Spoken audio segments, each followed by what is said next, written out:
Alo Trà Vinh xin chào các bạn. Hôm nay thì mình chia sẻ bánh củ cải mặn nha, một món bánh truyền thống của người Hoa. Bánh mềm dẻo dai nè, có thêm thịt tôm khô ngon và dễ lắm. Thì bây giờ mời các bạn mình cùng xem luôn ha. Trước hết đó là mình dùng đây 200g bột gạo nha, bột gạo lọc dạng hạt hoặc là loại mịn cũng được luôn. Và bên đây là 100g bột năng hay là bột mì tinh, thêm muối. Rồi cái này là thịt nạc heo nè, nạc lưng mình đã ướp sẵn với gia vị và tỏi hành. 2 cái cây lạp xưởng tươi, khô cũng được luôn ha. Tôm khô thì mình ngâm cho nó nở mềm sẵn. Hành tím và tỏi. 3 cái củ cải trắng này mình gọt vỏ xong rồi nè, rửa sạch một chút nữa mình sẽ bào sợi rồi cái ngâm muối. Nấm đông cô cho nó thơm ngon. Rồi cho hết 200g bột gạo vào trong thau. 100g bột năng cũng cho vô luôn. Muối mình sẽ nêm vô cho cái bột này nó đậm đà nè. Nước thì mình dùng ở đây là 800ml với 300g bột. Đường cho đủ rồi các bạn cho hết vào thau bột luôn. Khuấy đều lên ha, cho hỗn hợp bột của mình nó hòa tan ra. Cái lượng nước này là mình cho vào trong bánh mềm và mại, ăn nó vừa nè, nó không có bị cứng. Còn mà các bạn làm nước ít quá là nó sẽ bị cứng không ngon. Để bột yên cho nó nghỉ đi. Quay qua bên đây mình đi bào cái phần củ cải. Bào sợi thật là nhỏ nha. Đừng có bào lớn quá, mình bào nhỏ mình bóp muối nó mới đều và nó thấm. Cho vào đây một ít muối thì các bạn sẽ loại bỏ cái phần cay nồng của củ cải. Thêm nước vô luôn. Mình bóp nó ha, rồi cái mình để yên mình ngâm. Ngâm khoảng 15 phút đi cho nó ra cái chất cay nồng á. Cái chất nồng của củ cải nó hăng lắm. Bây giờ mình đi sắc lạp xưởng. Lạp xưởng này cái loại nửa mỡ nửa nạc, lạp xưởng tươi. Mình sắc ra hạt lựu nhỏ nhỏ, cũng không cần phải nhỏ quá ha. Vừa vậy đó, một chút nữa mình cho vào trong bột mình ăn nó lộn xộn nó mới ngon. Thịt nạc mình cũng sắc sợi ra luôn, rồi cái chút mình sắc nhỏ nhỏ lại. Thịt này mình ướp sẵn cho nó thơm. Hành tím và tỏi sắc nhỏ ra, xong rồi cái băm lại cho nó nhuyễn. Nấm đông cô có vô thì nó sẽ thơm, nó ngon cái đúng vị bánh củ cải, còn không có thì các bạn bỏ qua cũng không sao. Quay trở lại phần củ cải, bây giờ các bạn sẽ bóp nha ha. Bóp cho nó loại bỏ cái chất cay nè. Mình không có xả lại với nước nha. Mình bóp rồi cái mình vắt ra cho nó ráo, cho nó loại cái chất muối ra. Củ cải này nó khô xong rồi nè. Bây giờ mình sẽ cắt nhỏ nhỏ lại một chút, cắt ra, chứ nó hơi dài á, cắt ra đều. Cho dầu vào trong chảo mình đi xào nhân. Hành tím và tỏi nè, cho hết vô luôn. Hoặc là các bạn dùng hành tây á, mình sắc hạt lựu mình xào phi lên nó cũng thơm lắm á. Rồi cho tiếp cái phần lạp xưởng vô. Cũng xào sơ qua cho lạp xưởng nó săn lại ha, nó thơm. Cho tiếp cái phần nấm vô. Thịt nạc heo. Mình xào đều lên. Thịt này là mình phải sắc hạt lựu nó mới ngon, chứ băm là không ngon. Tôm khô cho nó ráo nước cũng cho vô xào. Xào đều vậy là nó săn thơm rồi.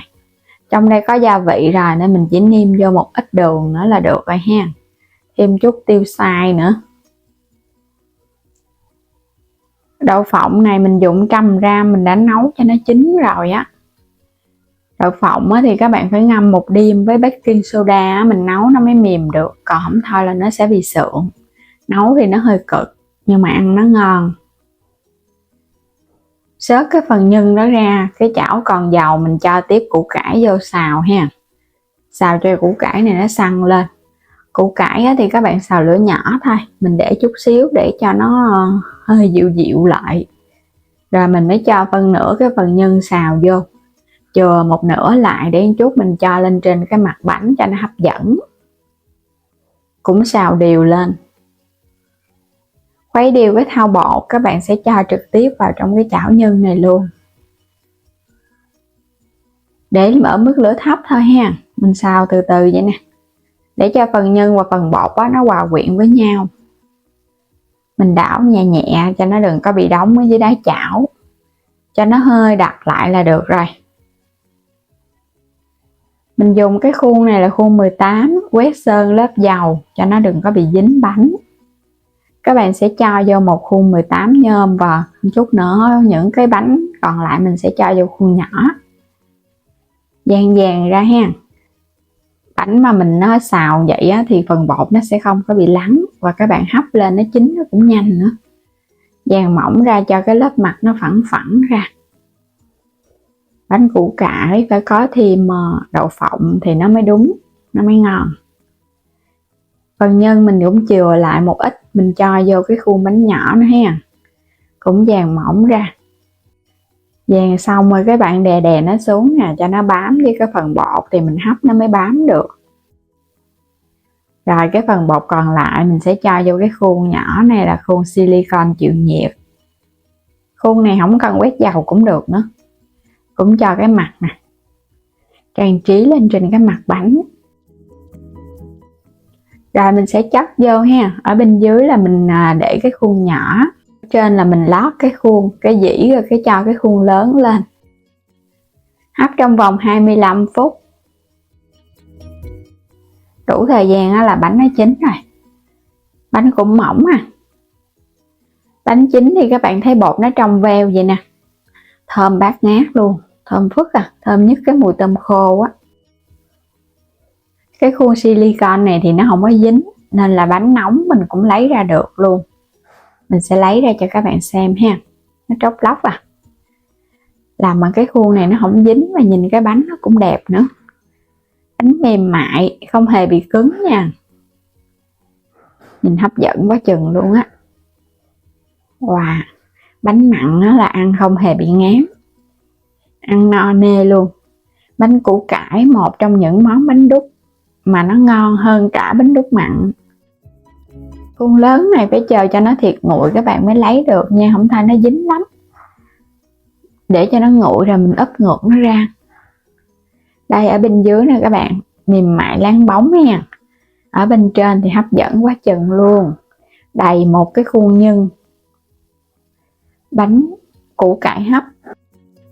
Bánh này làm xong á, nếu mà các bạn thích cho nó giòn hơn á, thì mình đi chiên lại ha. Chiên cho nó hơi vàng vàng xém xém là nó giòn ngon.